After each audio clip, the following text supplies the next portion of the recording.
Hi friends, PG న్యూస్కి స్వాగతం. Friends, ఈరోజు కువైట్ న్యూస్ చూస్తే నకిలీ మరియు ఫోర్జరీ నేరాల విభాగం బాధితులను త్వరగా సంపద ఇస్తారని హామీ ఇచ్చి మోసం మరియు మోసానికి పాల్పడుతున్న ఇద్దరు అరబ్ జాతీయులను అరెస్టు చేసింది. అనుమానితులు కువైట్ దినార్లకు బదులుగా నకిలీ యుఎస్ డాలర్లు బిల్లును వాటి ముఖ విలువతో సగం ధరకు విక్రయించడానికి ప్రయత్నించారని ఆరోపించారు. అధికారుల ప్రకారం వీరిద్దరి వద్ద మొత్తం 1,00,000 విలువైనటువంటి డాలర్లు నకిలీవి.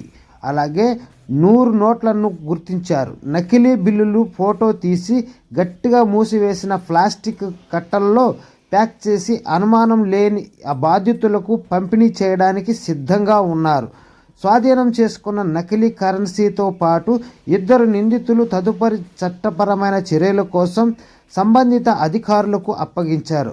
ఆ వాస్తవ లావాదేవీలను హామీ ఇచ్చే ఆర్థిక మోసాల పట్ల ప్రజలు అప్రమత్తంగా ఉండాలని అధికారులు కోరారు. అంటే ఫ్రెండ్స్, ఇక్కడ కువైట్ దినార్లు ఇస్తే వాళ్ళు యుఎస్ డాలర్లు, అమెరికా డాలర్లు వాళ్ళు ఇస్తారన్నమాట. వీళ్ళు 50 రూపాయలు ఇస్తే వాళ్ళు 100 రూపాయలు ఇస్తారు. వీళ్ళు 500 ఇస్తే వాళ్ళు 1000 ఇస్తారనమాట. ఇవి దొంగ నోట్లు. దీని గురించి పట్టుకున్నారు అరబ్ జాతీయులని, అరెస్ట్ చేశారని తెలియజేస్తున్నారు.